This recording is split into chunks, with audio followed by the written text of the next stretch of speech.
이 아침 주시는 말씀은 에레미야 13장 20절에서 27절 말씀입니다. 구약성경 1072면 에레미야 13장 20절에서 끝절까지 함께 합독하십니다. 너는 눈을 들어 북방에서 오는 자들을 보라. 내게 맡겼던 양떼, 내 아름다운 양떼는 어디 있느냐? 너의 친구 삼았던 자를 그가 내 위에 우두머리로 세우실 때에 내가 무슨 말을 하겠느냐? 내가 고통에 사로잡힘이 산고를 겪는 여인 같지 않겠느냐? 내가 마음으로 이르기를 어찌하여 이런 일이 내게 닥쳤는고 하겠으나 내 죄악이 금으로 내 치마가 들리고 내 딜박꿈치가 상함이니라. 구수인이 그의 피부를 표범이 그의 반점을 변하게 할 수 있느냐? 할 수 있을진데 악에 익숙한 너희도 선을 행할 수 있으리라. 그러므로 내가 그들을 사막바람에 불려가는 건불같이 흩으리로다. 여호와의 말씀이니라. 이는 내 몫이요 내가 헤아려 정하여 준 내게 준 분깃이니 내가 나를 잊어버리고 거짓을 신뢰하는 까닭이라. 그러므로 내가 내 치마를 내 얼굴에까지 들춰서 내 수치를 드러내리라. 내가 너의 간음과 사악한 소리와 들의 작은 산에서 내가 행한 음란과 음행과 가증한 것을 보았노라. 화 있을진저 예루살렘이여 내가 얼마나 오랜 후에야 정결하게 되겠느냐 하시니라. 아멘. 우리가 인생을 살다 보면 정말 상상하지 못할 어려운 일, 당황스러운 일을 가끔 만날 때가 있고, 그때 우리가 탄식하며 하는 말이 어째 이런 일이 이런 그런 탄식할 때가 종종 있습니다. 뭐 여러분 아시는 것처럼 YS가 대통령으로 있을 때 여러 가지 주변에서 정말 상상 못하는 당황스러운 어려운 일이 있을 때 어째 이런 일이라고 탄식했다는 그런 일화가 잘 전해져 있죠. 측근인 최형우 의원의 이제 자녀가 대학에 입학하는 문제, 또 서해에서 페리오가 사고 나서 많은 사람이 죽었을 때 어째 이런 일이라고 장탄식했다는 그런 일화는 잘 알려져 있습니다. 우리 함께 읽으신 에레미야 13장을 보시면 유대 백성의 부패와 타락을 두 가지로 비유를 하고 있습니다. 하나는 어제 저녁 제가 말씀드렸는데 썩은 띠 비유로 말씀을 합니다. 에레미야에게 뱃띠를 허리띠를 하나 준비해서 유브라데 강까지 가서 묻어라. 한참 있다 가서 파보니까 이미 다 썩어서 쓸 수가 없습니다. 그것을 두 번이나 왔다 갔다 왕복하면서 그 썩은 띠 하나를 찾아오게 하시고 그것을 보여주시며 유대 백성이 예루살렘 백성이처럼 썩었다, 교만하다라고 책망하시는 것을 봅니다. 또 12절부터 말씀을 보시면 포도주 가죽부대 비유를 말씀하시는데 포도주 가죽부대에 포도주가 가득 차 있어요. 포도주를 먹은 왕, 백성, 제사장, 신하 할 것 없이 모든 사람이 포도주에 취해서 서로 싸우고 때리고 욕을 하는 것이 그 당시의 상황이다라고 말씀을 합니다. 부모 자식 위아래 없이 포도주에 술에 취해서 제정신이 아니기 때문에 서로 싸우고 때리고 욕하는 그러한 일이 그 당시에 일어난 것을 보게 됩니다. 이런 것이 다 신앙이 없는 탓이고 교만과 위선과 부패, 하나님 믿지 않는 결과다라고 탄식을 하지요.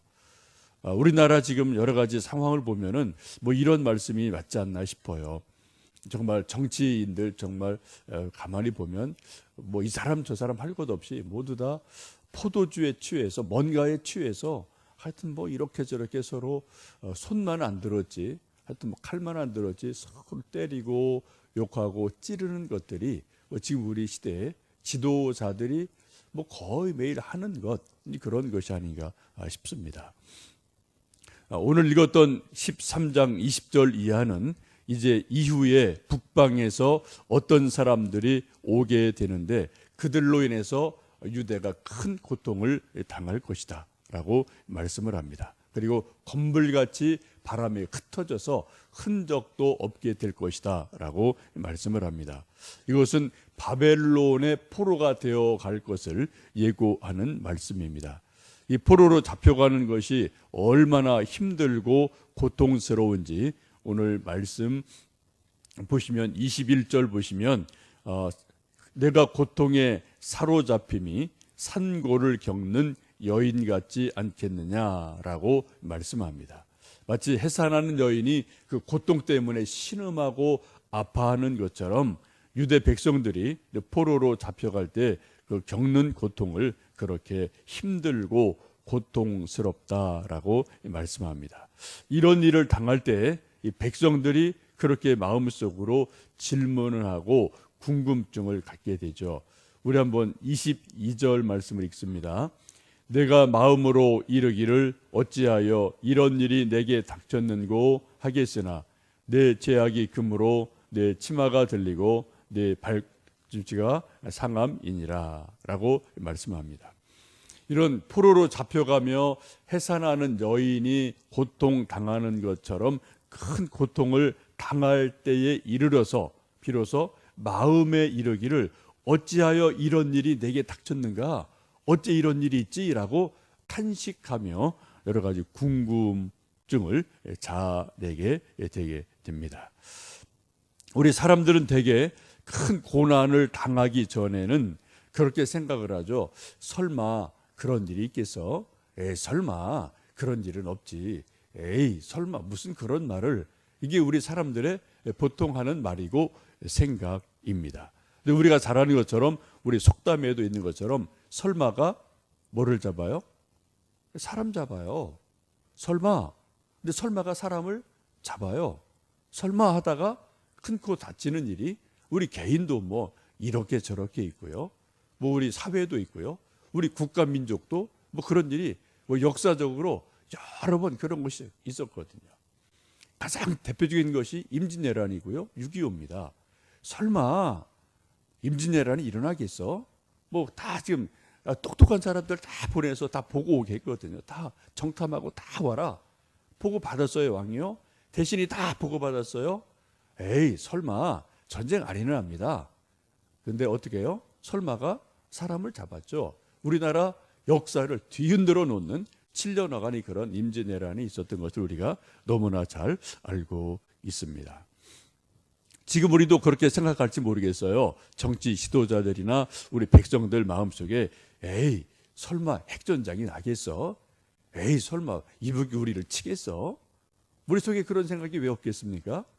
적지 않은 많은 사람이 그런 말을 하고 있어요. 설마 그것은 저쪽이지 우리 쪽이 아니지라고 이야기를 공공연하게 하는 일들이 뭐 우리가 살고 있는 이 시대에 있습니다. 여러분, 설마가 사람을 잡아요. 설마가 우리 사회를, 우리 나라를 잡을 수 있음을 우리는 기억하셔야 될 겁니다. 이제 설마가 사람을 잡고 난 다음에, 고난을 당하고 난 다음에 하는 말이 뭡니까? 어째 이런 일이? 라고 그때 가서 탄식을 하고 후회를 해요. 그러나 이미 때는 늦은 일이 되고 맙니다. 우리 사람들이, 우리 개인들도 뭐 그럴 수가 있죠. 사람들에게 우리 속에 있는 것을 터놓고 말은 못하지만 우리 마음속에 어째 이런 일이 내게 있지? 어째 이런 일이 하필이면 우리 집에 있지? 어째 하필이면 이런 일이 우리 자녀들에게 있지라는 어떤 그런 탄식을 우리가 종종 할 때가 있고 눈물 지을 때가 있습니다. 어떤 경우는 어째 이런 일이라는 질문에 우리가 답을 할 때가 있어요. 그래서 그랬구나. 답을 할 때가 있습니다. 근데 어떤 경우는 정말 답을 잘 알지 못할 때가 있어요. 정말 왜 이런 일이 있지라는 그 궁금증이 아무리 고민하고 기도를 해도 답이 명확히 잡히지 않을 때가 있습니다. 여러분, 어째 이런 일이라는 질문이 있을 때 그 이유를, 답을 아는 것은 큰 복입니다. 답을 알면은 뭔가 그 다음에 해결책이 나오거든요. 우리가 몸이 아파서 병원에 갔을 때 의사가 이것 때문에 저것 때문에 여기저기가 병이 생겼습니다. 그러면은 처방전이 나와요. 약이 나와요. 수술을 하게 됩니다. 근데 병 원인을 모르면은 이게 속수무책이죠. 처방전을 쓸 수가 없어요. 써도 그냥 대충 쓰는 거고요. 수술을 할 수도 없는 그런 어려운 일을 당하게 됩니다. 영적인 병도 마찬가지이고 우리 사회 역사의 병도 마찬가지입니다. 지금 유대 백성들이 어찌하여 이런 고난이 있겠습니까? 라고 탄식을 할 때 하나님께서 답을 주십니다. 25절 말씀을 읽어 보십니다. 여호와의 말씀이니라 이는 내 몫이요 내가 헤아려 정하여 내게 준 분깃이니 내가 나를 잊어버리고 거짓을 신뢰하는 까닭이라 라고 말씀합니다.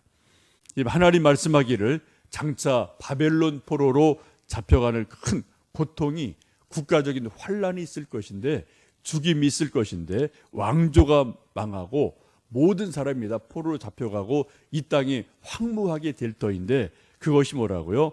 하나님께서 내게 정해준 고난의 몫이다.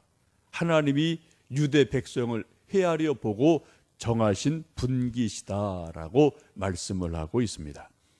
성경에 보시면 우리에게 주시는 복의 분깃이 있어요.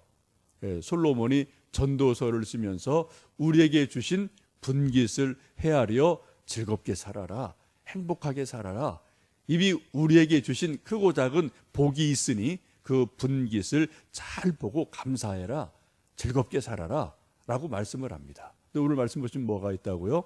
고난도 분깃이 있다라고 성경은 말씀합니다. 마치 판사가 한 죄인을 법정에 불러놓고 죄를 다 이리저리 살펴보니까 이 사람은 징역 10년에 처해야 마땅해요.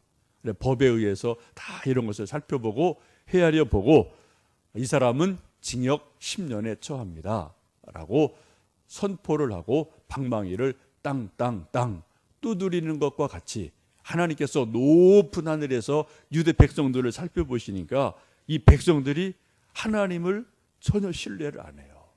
말씀을 듣지를 않아요. 계속 어긋장을 놔요. 지금 에레미야나 이사야나 수많은 예언자들이 그렇게 호소를 하고 그렇게 경고를 해도 들은 척을 안 해요. 하나님이 참다 하나님 최종적으로 판결 내리신 것이 정해준 분깃이 바벨론 포로 왕조의 멸망, 백성들의 죽임, 예루살렘의 황폐함, 성전이 무너짐 이런 것들로 판결을 내리시는 것을 우리가 말씀을 통해 보고 이건 역사적인 사실인 것을 우리가 역사책 조금만 봐도 이건 다 알 수 있는 그러한 사실들입니다. 그 결정적인 이유가 25절 이하에 보시면 내가 나를 잊어버렸다. 하나님을 잊어버렸다. 하나님을 신뢰하지 않는구나. 하나님을 우습게 하는구나 라는 말씀으로 답을 하고 계십니다. 이때 당시의 백성들, 지도자들, 왕들이 어떻게 해요? 하나님을 믿고 두려워하고 신뢰하기보다는 오히려 우상신을 더 신뢰했어요. 우상 그런 선지자들의 말을 더 믿어줬어요. 하나님 말씀을 믿지 않고요. 선지자의 말씀은 믿지 않았음을 보게 됩니다. 에레미야가 유대 말기에 이렇게 외치고 경고를 하지만 하나님께 돌아오면 산다라고 그렇게 눈물을 흘리며 예언을 하지만 오히려 그 말은 듣지 않고 예레미야를 잡아다가 때리고요. 옥에 가두고요. 죽이려고 했던 일들을 우리는 잘 알고 있습니다. 여러분 우리가 살고 있는 이 시대가 여러분 어떻다고 생각을 하십니까? 정말 우리 이 시대가 또 많은 사람들이 하나님 말씀에 귀를 기울이나요? 성경을 열심히 읽고 성경 속에서 하나님이 주시는 메시지를 읽어내려고 들으려고 우리 믿는 사람들이 성경에 귀를 기울이나요? 또 하나님 말씀대로 살려고 성경을 공부하고 성경을 묵상하고 큐티를 하고 정말 하나님이 내게 주시는 말씀, 개인이든 교회이든 사회이든 역사이든 간에 그러한 겸손함이 이 시대에 정말 얼마나 있는지 모르겠습니다. 많은 경우 우리 믿는 사람들도 성경 별로 관심 없어요. 그냥 뭐 세상살이 뭐 놀고 먹고 돈 벌고 즐기고 친구 만나 수다 떨고 이것에 뭐 관심이 많지, 그렇게 뭐 심각하게 성경 붙들고 기도하고 하나님이 내게 주시는 말씀이 뭘까, 메시지가 뭘까, 또 우리 이 시대에 주시는 메시지가 뭘까, 성경 붙들고 그렇게 애를 쓰는 사람이 그렇게 많지 않은 것을 우리가 보게 되고, 특별히 기도하는 열심들이 여러분 뭐 다 기억하실 겁니다. 우리 개인이든 교회 전체 분위기든 한 2, 30년 전만 해도 정말 뜨거운 기도의 열기가 교회에 있었어요. 한국교회에 있었어요. 근데 언제부터인지 한국교회 기도 그렇게 뜨겁게 안 하거든요. 그냥 하긴 해요. 그런데 그렇게 마음에서 우러나오는 뜨거움, 그 간절함, 그 어떤 애절함, 이런 것들이 그렇게 한국교회에 없는 것 같아요. 여러분 주변에 뭐 이 친구 저 친구 보셔도 뭐 그런 것을 혹 느끼지 않을까 싶습니다. 혹시 우리에게 어찌하여 이런 일이 라는 그러한 일이 혹 있으시다면 그 이유가 무엇일까? 하나님 앞에 기도하며 답을 찾아보시면 좋겠고요. 성경 말씀을 읽으며 성경 말씀 속에서 그 답을 우리가 찾아갈 수 있으면 좋겠습니다. 이게 믿음이고요. 하나님이 우리에게 성경을 주신 이유이기도 합니다. 하나님은 에레미야를 통해서 말씀하기를 하나님께로 돌아와라. 하나님 말씀에 귀를 기울여라. 하나님 말씀에 순종해라. 그리하면 하나님 주시는 은혜가 있을 것이다. 회복이 있을 것이다. 하나님 주시는 긍휼이 있을 것이다 라고 말씀하시면서 오늘도 우리들에게 하나님 권면하시며 우리에게 말씀하고 있습니다. 어찌하여 이런 일이 라는 그러한 탄식이 우리 개인에게, 우리 민족에게, 나라에게 더 이상 없도록 우리가 깨어 기도하고 영적 파수꾼의 역할을 감당하는 다니엘 같은 사람, 또 에레미야 같은 사람, 그런 믿음의 사람, 기도의 사람 되실 수 있기를 간절히 원합니다. 함께 기도하겠습니다.